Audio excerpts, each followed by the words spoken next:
This is Father Andrew Ritchie, and you're listening to Catholic Inspiration, a podcast from my website at studyprayserve.com. These homilies, presentations, and retreats form part of my ministry as a Catholic priest for the Diocese of Superior. And now I invite you to open your hearts to some Catholic inspiration. Today is Saturday of the 9th week of the year. Our gospel reading is Mark chapter 12, verses 38 to 44. In the course of his teaching, Jesus said, "Beware of the scribes who like to go around in long robes and accept greetings in the marketplaces, seats of honor in synagogues, and places of honor at banquets. They devour the houses of widows and, as a pretext, recite lengthy prayers. They will receive a very severe condemnation." He sat down opposite the treasury and observed how the crowd put money into the treasury. Many rich people put in large sums. A poor widow also came and put in 2 small coins worth a few cents. Calling his disciples to himself, he said to them, "Amen, I say to you, this poor widow put in more than all the other contributors to the treasury, for they have all contributed from their surplus wealth.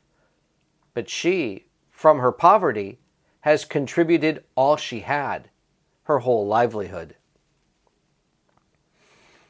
So we've got a couple of points of reference here. First, to beware when people are putting on fancy clothing, accepting honors, accepting places at banquets, preying upon widows, and reciting lengthy prayers. A lot of show, a lot of outward observance, but not necessarily any real sacrifice. Then you have the issue about sacrifice with respect to money. Very, very wealthy people putting in large amounts of money, but it's discretionary. This is surplus wealth. There's no sacrifice. So you have people preying upon widows and making outward observances, but not making a sacrifice in their heart. You have people giving great sums of money. That's not a bad thing, but it's surplus wealth. There's no sacrifice to the wallet. But then the final example is that of great sacrifice. This poor widow. She doesn't have much. She's got 2 small coins. That's it. That little bit, which would have bought her a little bit of bread for a day, even that she gave to God. She gave everything. So the point here is she gave the most because she gave the biggest sacrifice. And this becomes a very important distinction we have to hold on to. Heaven doesn't measure what we give by the amount in the gift.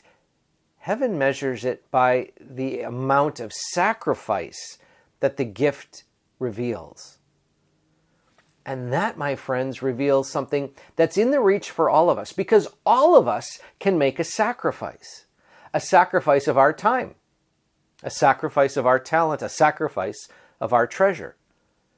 Sacrifices are revealed when they begin to impinge upon our own personal space or resource. It's when it gets a little uncomfortable, when we're trying to do what we want to do and then someone makes a request on our time and we make a sigh and know, gee, I really wanted to do X, but we make the choice to say, no, I'm going to help. And we sacrifice some of our own time for someone else.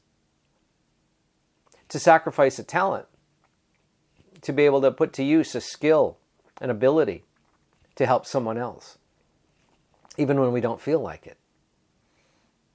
Then, of course, our treasure. To sacrifice a financial resource, to feel the pinch just a little bit. And you feel the pinch when suddenly, okay, some of the things I wanted to do, I'm not going to do now. Why? Because I'm going to sacrifice what I want to do so that someone else might have some help. Sacrifices reveal our love, and sacrifices reveal our love for the Lord, for the people in our life.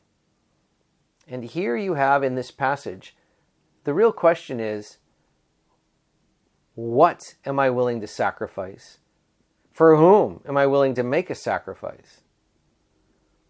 That will reveal the depth of our hearts. And it will do so in a very brutal way. And so the insight today, friends, we take a look at where do we make sacrifices? Maybe we have to ask first, do we make sacrifices? Or have we gotten comfortable being comfortable? And we haven't shared perhaps what we could share or offer what we could offer. It's a very personal question. But what I love about it is that it applies to everyone, just in our own unique ways. Some people have more time. Some people have more money. Some people have more skills. What will we offer? And where will we make sacrifices in our life that reveal our love for the Lord? It's worth taking a moment today to do a little personal reflection. The Lord will do the rest. But we have to ask, Lord, help me to see the sacrifices that are present in my life. And then, Lord, give me the strength to make them happen. God bless you all. This is Father Andrew, and I hope this podcast inspires your faith. Now, if you found it helpful, please share it with a friend.